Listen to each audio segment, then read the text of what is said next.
Okay, so I think today I stand rebuked. I hope my voice is audible because this is gonna be the view of this particular video. I stand rebuked a little bit today because for a while now I've been saying I only want to speak from a place where God speaks, right, and where God teaches me. And because of that, I've really not been making videos and things like that. But it's not to say that God doesn't speak per se, and that it has been absolutely silent, and there has been no lessons whatsoever. That would not be true. Yeah? I think deep down, I've been at a place of doubt and fear and new beginnings. And so today I decided, like, you know what, I'm supposed to go for a walk. I'm supposed to be moving, but my goodness, like when I moved to the city,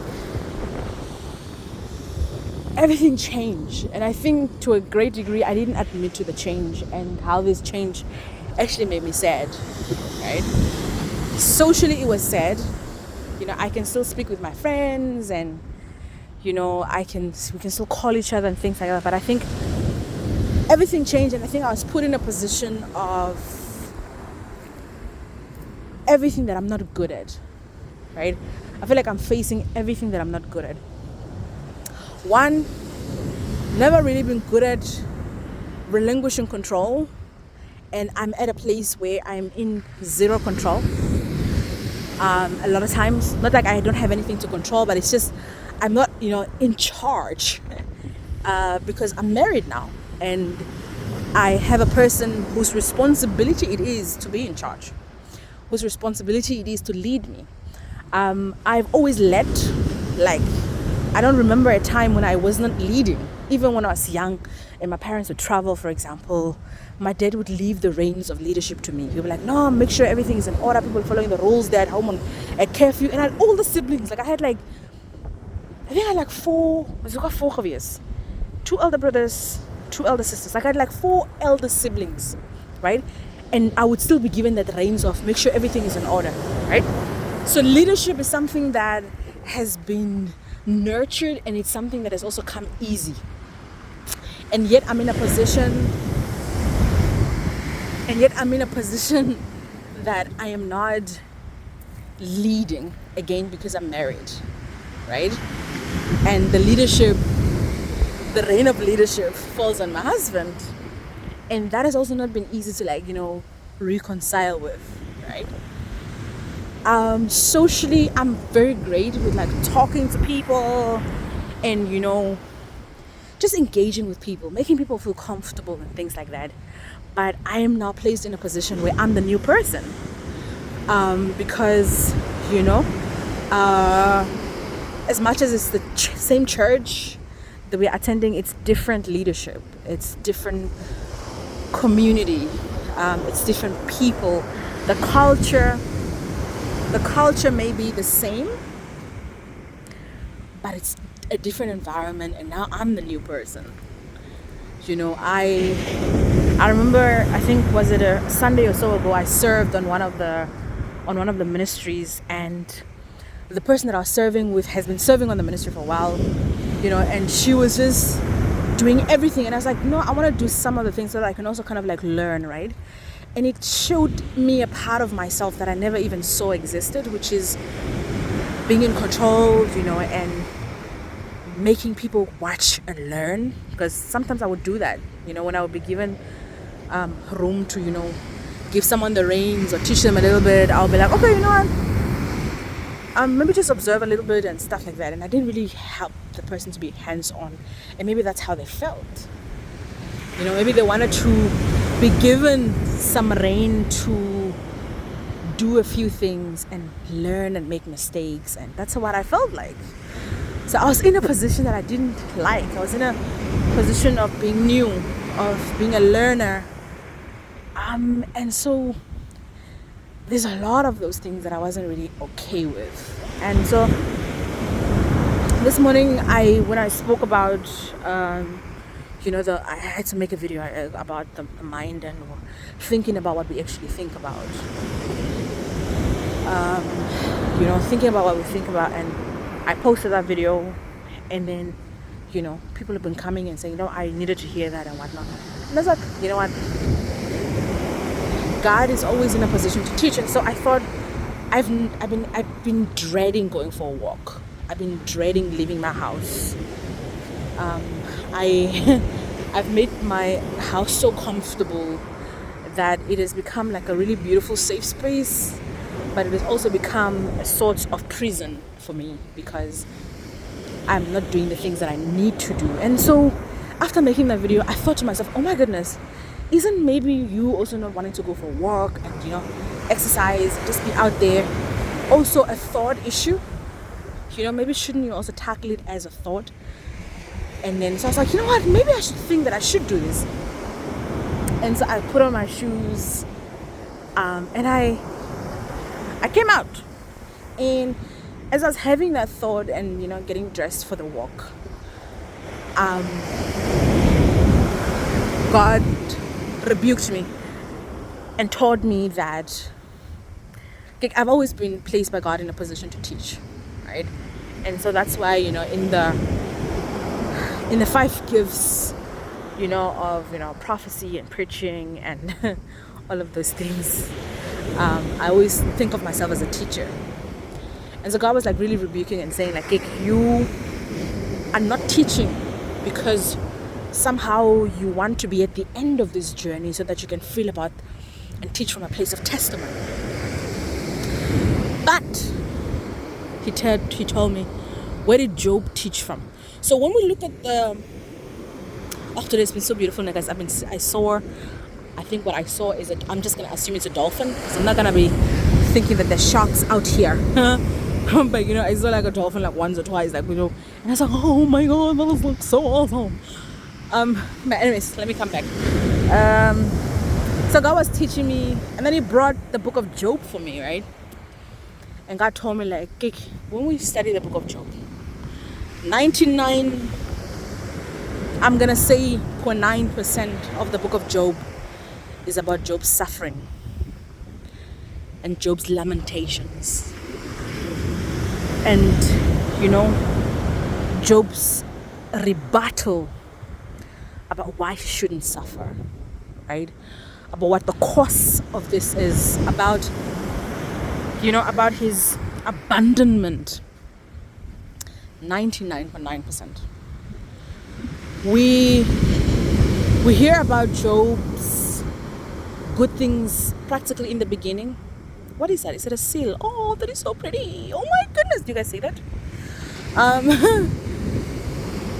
So it is the other tiny percent, right? 0.01% of Job's story is what we hear about his riches and what he was like in the beginning, right?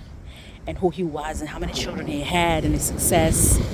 And then also the other part is what we hear in the very end of the book of Job, when everything is restored 10 times, right?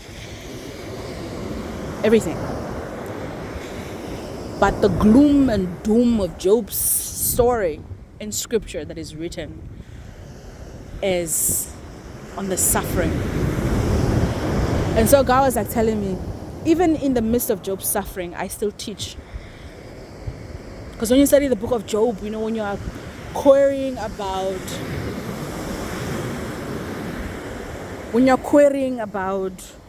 why should I suffer as a Christian? Why must I go through this? When you're going through the why questions of life, and you feel infuriated, you feel infuriated of your sufferings, and you think God is unfair, and you begin to compare yourself to other people, and you think, but why, Lord, why is that child doing better than I am? Why is it that I'm more educated and yet they have the better job? Why is it that, God, I am more prettier, yet she got married to the prettiest guy?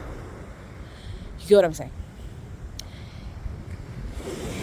I think the book of Job is so significant that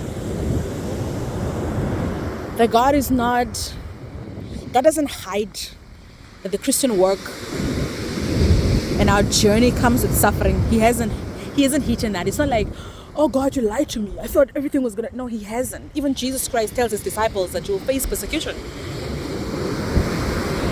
In fact, scripture teaches us that you suffer, ne? And when you suffer persecution, endure it. And so scripture guides us in terms of endurance, that we need to endure the suffering. We need to persevere. And that in due time,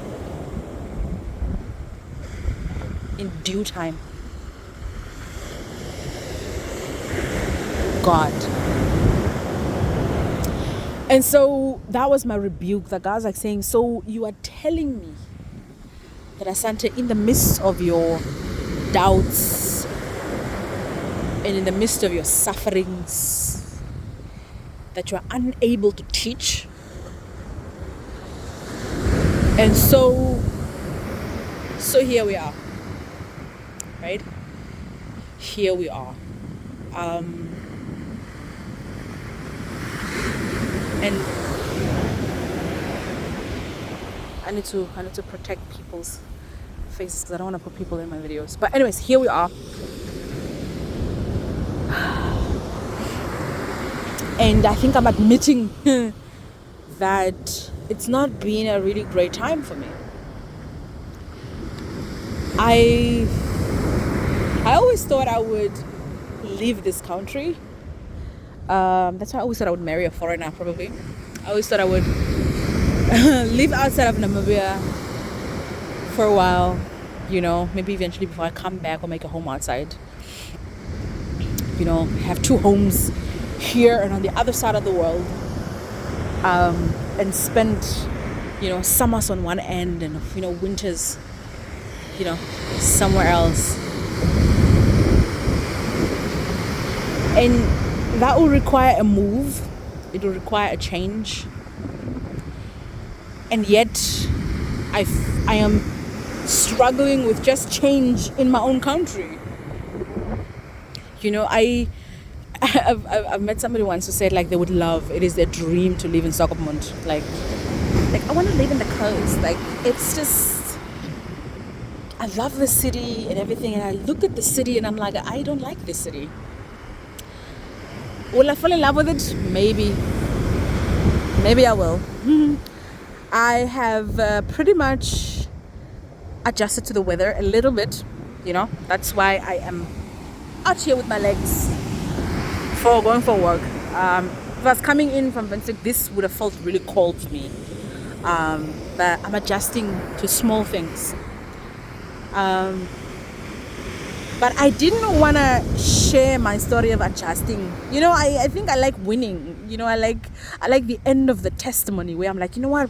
I was going through this and then God came through, and you know what I'm saying. But I don't like the weather. I don't like the fact that there's no sun. Like, even when Swakopmund is hot, like, this weather is actually warm, right? Look at the warm weather, guys. Look at the clouds. This is the warm weather. This is the warm weather of this city. There's no sun. I love hiking. There is no mountains that I can go. There's no river. There's no dam where I can go climb and sit on top of a rock and just look down. Rather I have to go quite rarely, by being forced by my husband, to the dunes and struggle through that forsaken sand, And so, there's a lot that I haven't liked. But I think also spiritually, when I moved to Swakopmund, there was this blanket, and I always felt like Swakopmund had this heavy, wet, dark blanket of sadness and depression. And I was like thinking to myself, like, one time I was like sitting at the beach and just praying. I was like telling God, how are people in this city, like, how are they dealing with this? Like, especially when you don't have God, like, how do you deal? Because even with God, you feel a sadness sometimes, or at least I did, right? And I was like thinking, God, how do people deal with life without an outside of you? How do they, Lord, deal with life outside of you? Because yo, kuraf, ne? And so at that time, I think God had to place it upon my heart to pray for people. And I remember where I was sitting, I just created an altar there. And I told God, like, God, I'm building an altar here for you. An altar of peace. And an altar of encounter. An altar of light. So that anyone who ever stands at this place, at this spot, being sad and depressed, will just be enlightened by you. That you will have encounters with people at this location, God. They maybe came to just walk into the sea, or they came to blow their brains out, or they came to just drink their life away or do something horrible. But when they stand here, they'll feel like, oh my goodness, I just something came over me, right? And I want that something to be you, God, right? And I have experienced so many battles, even in my young marriage, that sometimes I wanted to throw in the towel. Sometimes I would just be like, God, like, no. Right? And there has been lessons even in that. Some of the lessons that I've had is, I think the importance of being prayerful and the importance of having prayerful parents. And I've even been learning, because I've been very critical, right? Very critical of my husband as well. But even in that, God has really been teaching me that we come from different bloodlines. And that I have such a unique privilege. I have such a unique privilege to have had a mother who was born again. A mother who prayed. A mother who interceded. Let me say that, because people are gonna be like, yeah, but I also pray. Yeah, I had a mother who was an intercessor, and because my mother was an intercessor, there's a lot of things in my bloodline that my mother dealt with on my behalf, right? On my behalf. And a friend of mine recently told me that, Asante, your mom's job is done. And you are where you are because of her prayers. But now it befalls you to stand in the gap for your children, so that your children will always know God. So that your children will be steadfast for God. So now the prayer must be for your children, even if they're not born yet. And that in itself has also been a challenge, right? That in itself has also been a challenge, because I always thought I would be pregnant on my honeymoon. I thought I would have the first day that me and my husband had sex. Do you get what I'm saying? Because as a Christian girl, we didn't have sex before marriage. And so the first day of our encounter, of our unity, I really thought I would get pregnant. And me and my husband really, some people will be like, no guys, just enjoy marriage first, don't have kids now. I'm like, no girl, that is your story. Me now, I want babies. Okay? And my husband also wants babies. So we really want to just hit the ground running when it comes to babies. It's not like both of us were like, oh no, let's wait. No. And so we really thought we would have a honeymoon. People call them honeymoon babies, right? So I thought I would get pregnant in the first week of our marriage. And that hasn't happened, and there's a lot of things that I also had to do, like some doctor's visits and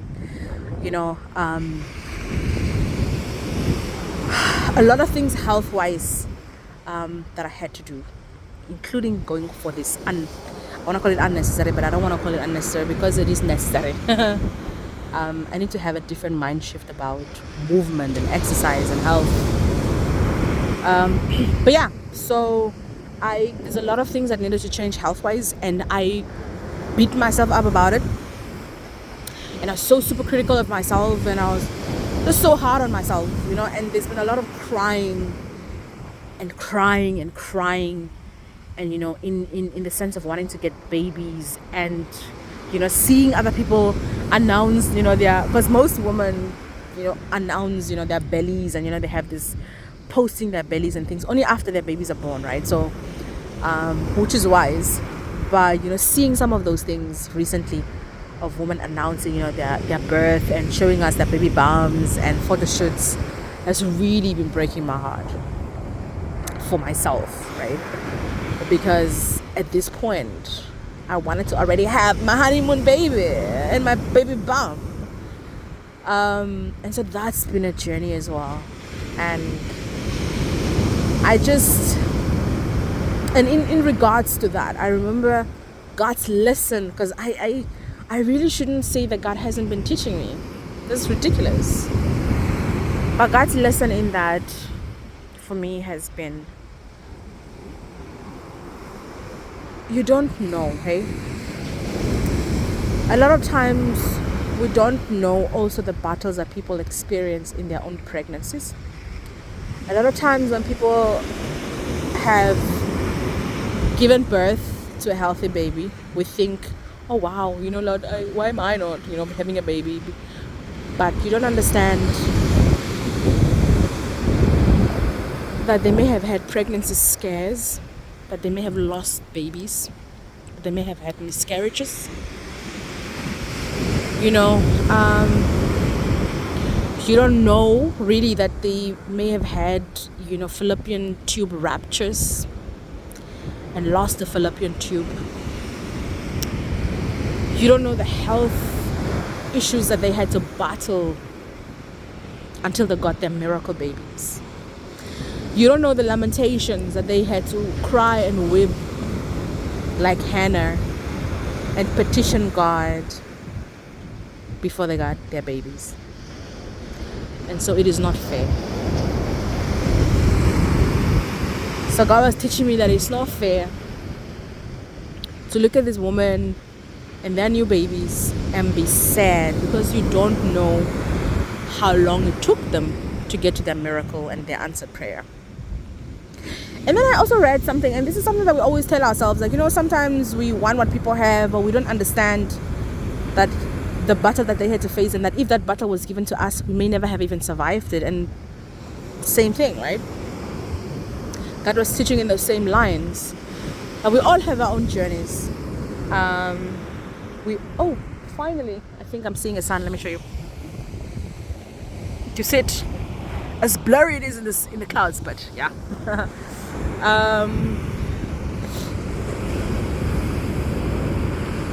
So even in that, God has been teaching. He has been teaching patience.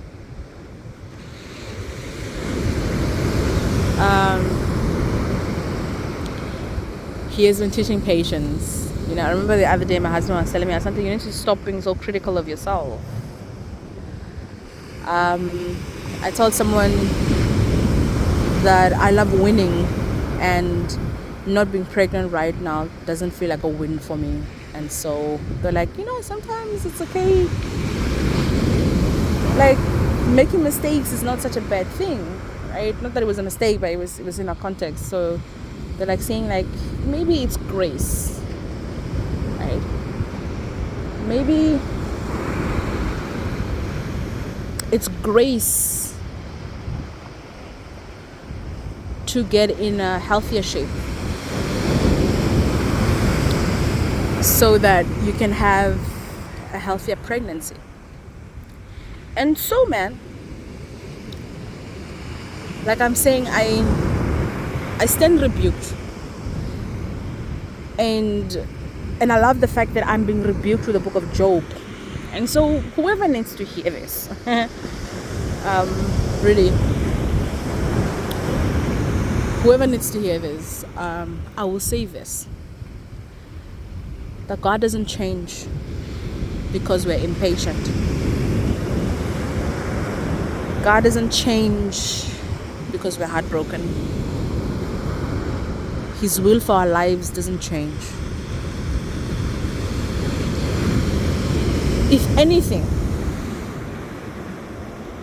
anything, He's always changing something in us.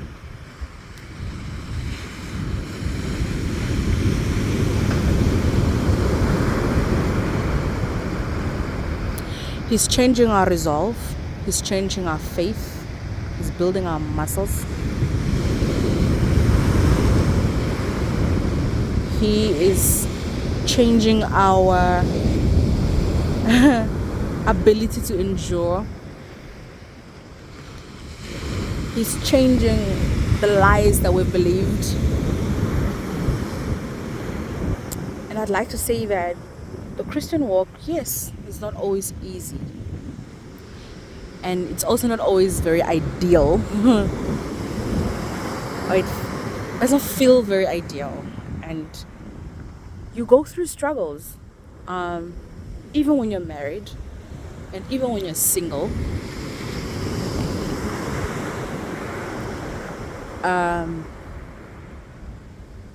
But he doesn't change. And I think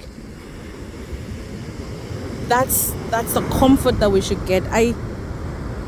I'm thinking about, I think it's in about like chapter 42 or something of the book of Job, when God eventually speaks.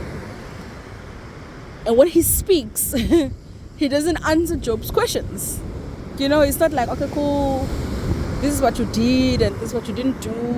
He doesn't go like, okay, this was my plan, so that thousands of generations down the line I can teach them that endurance is possible, and that a person will not curse me simply because, and that it is possible not to curse me, and that it is possible to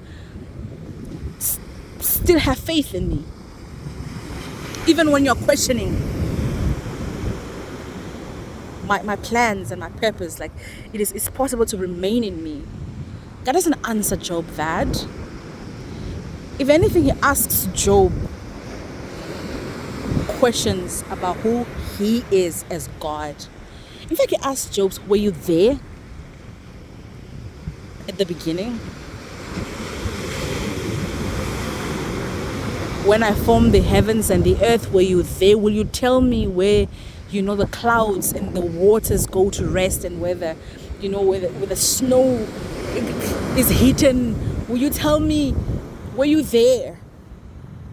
In fact, he questions Job about his purpose and his plans and his design and who he is as God, right? That humbles Job to a degree of, you know what, Lord, I'm just a man, and I'm sorry that I've even questioned you. But I think the book of Job also teaches us the importance of the process, right? Of not thinking like, okay, yeah, there's a plan, there's a purpose somewhere out there, so therefore I shouldn't question. No. The book of Job teaches us to be human. And I go back in the New Testament when Jesus Christ was crying about Lazarus, right? And how he knew the end. Like, Jesus always knew the end. He knew that he was going to raise his brother from the dead, and yet he was there mourning and crying. And similarly, as Christ was mourning for his friend Lazarus,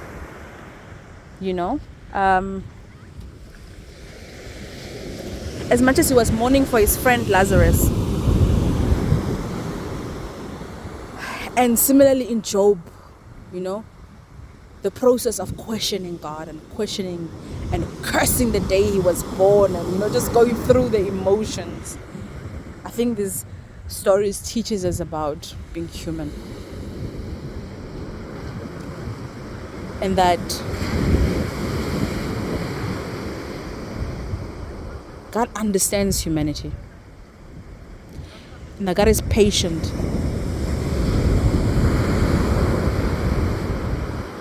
That everything, right? Everything, even if we have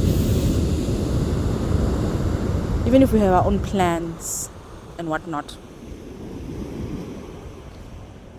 he is still intentional. He's still intentional about us learning about him.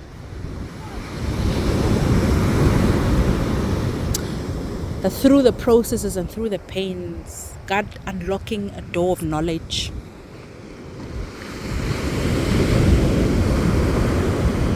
And a unique kind of seasonal wisdom that somebody else may benefit from. because we're not alone in the body of Christ. And I will end with this, because my friends will always be part of my stories. They'll always be part of my stories and my part of my journey of faith, and how just before this, I was speaking with a friend of mine, and she was going through some things, and she was like telling me, like, what, I actually told God that I'm gonna ask him to give you a word for me. And she thought she would have to call me to get the word, but then I had made a video and posted it on WhatsApp, and then that's where she got the word, right? And how I think it's important that we share the journey. I think sometimes we are so ashamed, and we only want people to see the good side of everything, and because she was even asking me this morning about, like, so how is it like? And I'm telling her, like, no, I'm on my way going for a walk. She's like, oh, how was it like being a housewife, having the freedom to, like, go for work and whatever. And I was like telling her, it's not as glorified as it seems. There are challenges with it as well. You don't have all the freedom that you think you want. Maybe one day when I live in a bigger house, I'll have help of people that will clean and cook, but now I'm doing everything and I'm exhausted, and so it's not all pretty and cute, even if I post pretty pictures. So it doesn't always look as beautiful as it seems in a frozen picture, that there's always a story to tell.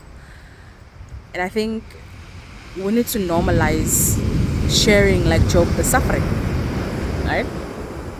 Like sharing like Job in the book of Job. I really have to try to keep people out of the frame. Like sharing like Job,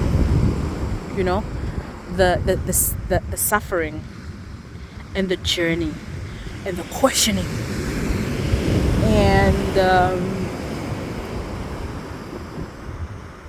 and what it looks like even in the midst of it.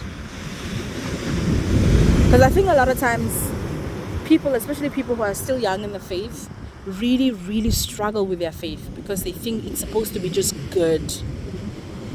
And sometimes they think that, okay, I don't get it. Like, this person has a house and a car and they look gorgeous and that wig is wigging, and they come to church and they're singing and they're worshiping, that everything must be good with them. And it's just me who's suffering. You know what I'm saying? But if we share even part and portion, just a portion of the suffering, I think, if you are called to share, that is, right? And I think we're all called to share. We're called to share depending on who we share with. Like, sometimes our platforms are our families. Sometimes it's our friends. Sometimes it's our colleagues. Sometimes, like, some of us, it's public. Do you get what I'm saying? But to share that, yes, sometimes it doesn't look all good and glorified and, pretty and, oh, I'm going to go out there and, go play some golf, and go do some shopping and go do my nails and then go back home and sit down and, have a cup of iced coffee. Sometimes it doesn't look like that. And I think, like in the book of Job, and like Christ crying about his friend, and like Peter denying God, denying Jesus, and still coming back to the fold, and that being part of scripture, shows us that it is a journey of refining. Because with so much guilt after denying Christ and Christ standing and being crucified, he should have practically fallen apart and been like, you know what, I betrayed this one guy, man, that was so good and so kind and so noble and never sinned. I did that, and blamed himself. But no, he came back to the faith, right? Paul, literally killing Christians. Anyone that speaks about Jesus, killing them, massacring them. When he was saved, could have easily said, like, I'm unworthy to speak about this very man that I killed people about. I'm unworthy, and not done anything about it. But yet he did, right? And he suffered as well. Nah? The brother lists his sufferings. And even that he shared. And I think ours is a journey of sharing, not only at the winning line, but sometimes showing that before I got to the finish line, it took other people 5 minutes and it took me 5 years. and sharing how the faith works, right? Because it is through the testimony of our faith, it says, right? So yeah, I think I'm gonna get out of my bubble of feeling sad for myself and thinking that I have nothing to teach, and not sharing the gospel through my sufferings, because I think that's what I've been doing. I've been denying the sharing of the gospel even through my challenges and my sufferings, waiting on this great miracle or testimony to happen so that I can teach about God, and but yeah. So I hope we get the courage to say I'm not okay, but I'm still here because God is. I hope you say I'm failing in things that I thought I would succeed in, but it hasn't changed who God is. I hope you say I'm so angry, with God right now because I thought I'm supposed to be here and I'm not. But even then, I'm walking in my faith with anger. But I'm in the faith. I think that should be the ultimate point, that we remain in God despite the sufferings and despite the challenges. That we remain in God. That we keep on fishing like that guy is doing there.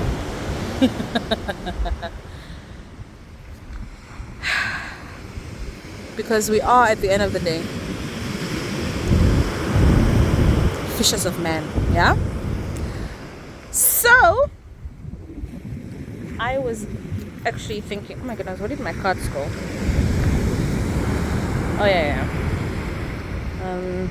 I was thinking, like, I'm just praying now that I will have somebody to minister to and, invite to church. We have these little cute cards at my church that we hand out. So until then, let us be fishers of men, shall we? God bless you.